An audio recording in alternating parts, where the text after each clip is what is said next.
പിന്തുടർന്ന് കൊറോണ. ഈ വൈറസ് വ്യാപനം പ്രവാസികളിൽ നൽകിയ ഭീകരത ചെറുതൊന്നുമല്ല. തൊഴിൽ നഷ്ടപ്പെട്ടും ഒരു നേരത്തെ ഭക്ഷണത്തിന് പോലും വകയില്ലാതെ കഴിഞ്ഞുപോയ നാളുകൾ ഇന്നും ആ മനസ്സുകളിൽ നൊമ്പരമായിരിക്കുകയാണ്. എന്നിട്ടും പ്രവാസ ലോകം താങ്ങായി തന്നെ കൂടെ നിന്നു. നൽകാവുന്നതിലും പരമാവധി ഇളവുകൾ പ്രവാസികൾക്കായി അവർ നൽകി. എന്നാൽ ഇതാ അതിജീവനത്തിന്റെ പാതയിലേക്കാണ് ഗൾഫ് രാഷ്ട്രങ്ങൾ ഇപ്പോൾ മുന്നോട്ട് പോകുന്നത്. ആയതിനാൽ തന്നെ നൽകിയ ഇളവുകൾ എല്ലാം തന്നെ അവസാനിക്കുകയാണ്. സജീവമാകുന്ന ഗൾഫ് രാഷ്ട്രങ്ങൾ വീണ്ടും നയങ്ങൾ കർശനമാക്കുന്നു. കോവിഡ് കാലത്ത് കാലാവധി പിന്നിട്ട താമസ വിസക്കാർക്ക് UAE-യിൽ നിന്ന് പിഴയില്ലാതെ മടങ്ങാനുള്ള അവസാന സമയം ഈ മാസം 11-ന് അവസാനിക്കും. പിന്നീട് UAE-യിൽ തങ്ങുന്ന ഓരോ ദിവസത്തിനും പിഴ നൽകേണ്ടി വരുമെന്ന് അധികൃതർ മുന്നറിയിപ്പും നൽകി.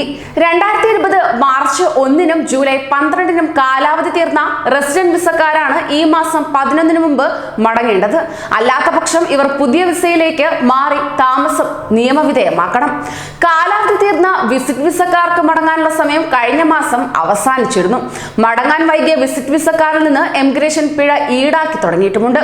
പിഴ ഒഴിവാക്കാൻ വ്യക്തമായ കാരണമുണ്ടെങ്കിൽ GDRFA ICA അധികൃതരെ സമീപിക്കുകയും ചെയ്യണം. മാനുഷിക പരിഗണന നൽകേണ്ടവരാണെന്ന് അധികൃതർക്ക് ബോധ്യപ്പെട്ടാൽ ഇളവ് ലഭിച്ചേക്കുന്നതാണ്.